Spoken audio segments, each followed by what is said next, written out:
We're making bruschetta, and the bruschetta is very simple. You guys have all had bruschetta, and they chop up the tomatoes, and they put all the ingredients and the herbs and this and that. Often it can become really runny, and so the bread is soggy.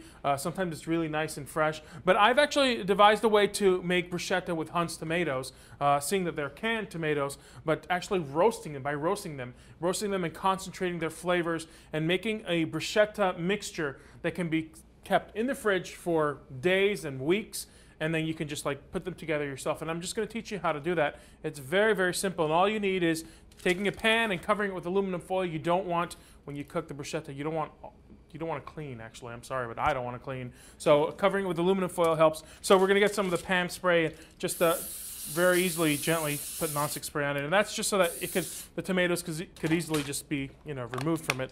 Again, a very simple recipe to make, but a lot of complex flavors. And the beauty of this dish is that the smells that come out of your kitchen start getting people all like crazy, and the neighbors start knocking, the dogs start howling, and like there's all this like Italian smells in your house coming out from this recipe alone. A very simple recipe. So I've taken some of the stewed tomatoes, but you can use any of the other tomatoes, the dice, the petite dice, or fire roasted, whatever you want. But I've used stewed for this recipe, and I've drained most of the water out of it. And it's very simple. All you're going to do is take the tomatoes and add the rest of the ingredients. So I've added chopped red onions to it, very simply, some garlic, chopped garlic in there, some fresh basil, fresh oregano, very simple. Some oil, you want to put some oil in there. That's going to add a lot of flavor as well, but also bind it and make sure it turns out nice and flavorful as well.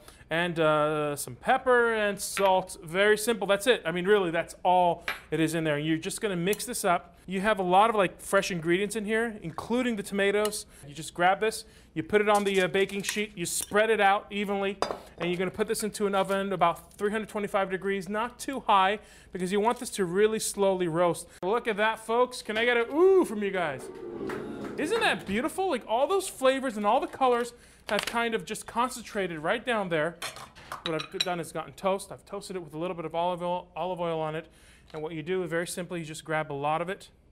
And this is a great recipe because once it's done, you take it out of the oven, it cools down, you put it in a glass jar, put it in your fridge, just leave it there. You can put a little bit of olive oil on top of it if it needs more, but I put a little bit of shaved Parmesan on it.